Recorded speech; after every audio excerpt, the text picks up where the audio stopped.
Pence's sharp China attacks fuel fears of new Cold War. Since the Soviet Union fell in the early 1990s, Southeast Asia has sought to avoid getting caught in a fight between major powers. The Trump administration is making that position look increasingly untenable.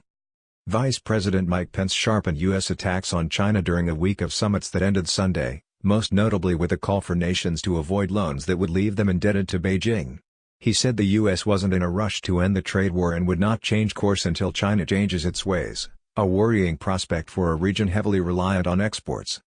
The language we heard from Pence is quite concerning because it shows we're moving toward a zero-sum game geopolitics in the Asia-Pacific, said Jonathan Pryke, a researcher specializing in the Pacific at the Lowy Institute, a Sydney-based research group. The great hope of convergence between China and the U.S. is becoming less and less of a likely reality. The meetings in Singapore and Papua New Guinea produced little to suggest U.S. President Donald Trump and Chinese counterpart Xi Jinping would reach a deal when they meet in a few weeks at the Group of 20 summit in Argentina.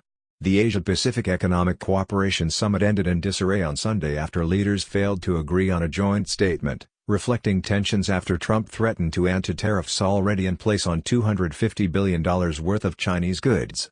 Xi has retaliated with duties on $110 billion in U.S. imports. More on the ASEAN, APEC summits. APEC fails to agree on joint statement amid U.S.-China tensions.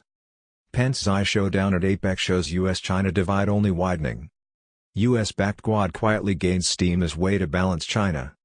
U.S., Australia to develop Pacific naval base in check on China. Australia leader slams trade war, says door to TPP still open.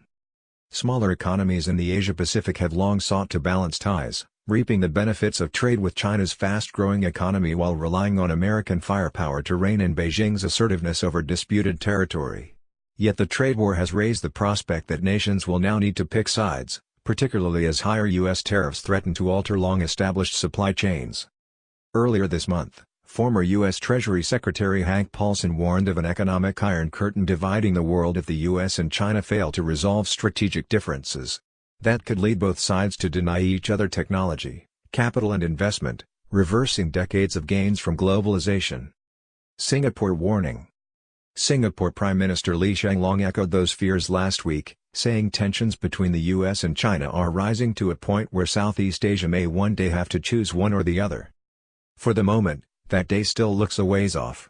Papua New Guinea, an economy smaller than all 50 U.S. states that hosted the APEC summit, signed deals in excess of $1 billion with both China and a U.S.-led bloc. Smaller and middle powers lean to one side or to the other, Richard Mudd, a senior advisor at Australia's Department of Foreign Affairs and Trade, told an Asia Society event hosted by Bloomberg in Sydney earlier this month. They don't want to make one big single binary choice between Washington and Beijing. What they want is to find the space to stay in the middle and to prosecute their own interests. Desperate fence-sitters. While the U.S. can depend on allies like Japan, Australia, and Taiwan, nations such as South Korea and the Philippines that have defense arrangements with the U.S. would try to hedge, according to Min-Shin Pei, a China scholar and specialist in U.S.-Asia relations. Southeast Asian countries were desperate fence-sitters who don't want to make China an enemy, said Pei, who is a professor of government at Claremont McKenna College in California. China and the U.S. will try very hard in the next few years to charm the countries in the region. While in Asia, Pence said the U.S. provides a better option for nations in the region and announced a plan along with key Pacific allies to build a $1.7 billion electricity grid in Papua New Guinea. The U.S. also joined with Australia to redevelop a naval base, and held a meeting of the Quad, a grouping that also includes India and Japan, in a bid to balance China's rising economic and military strength. Seeking friends.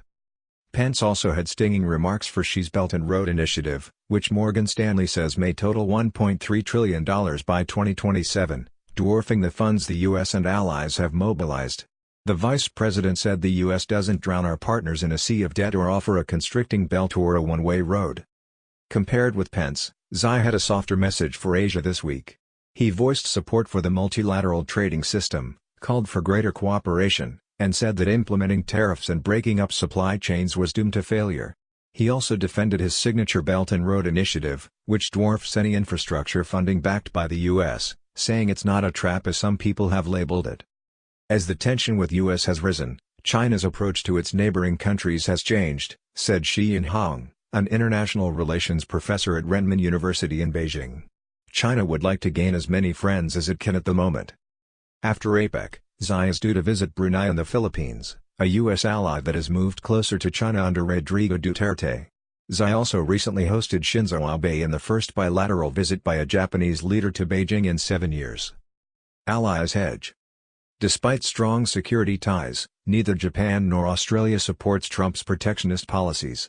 Both went forward with a Pacific Trade Pact even after Trump pulled out, and Australian Prime Minister Scott Morrison used his speech at APEC to warn that tit-for-tat protectionism and threats of trade wars are in no one's interests economically. "Our role here is to maximize Australia's interests," Morrison told reporters. "That's done by working constructively with our long-term partner, the U.S., and working closely with the Chinese government." Pence sought to downplay regional concerns that American actions would lead to economic pain and force countries to choose between the U.S. and China. "Great power competition between the United States and China in this region doesn't have to mean hostility," Pence said. "These issues can be resolved, we believe, at the negotiation table. But many in the region don't expect a deal anytime soon, despite periodic optimism from Trump's camp." "This is one episode in the hegemonic struggle between the U.S. and China. It will go on for a while," said Kunihiko Miyake, a former Japanese foreign ministry official who is now a visiting professor at Ritsumeikan University. "It will be a Cold War, whether we call it that or not."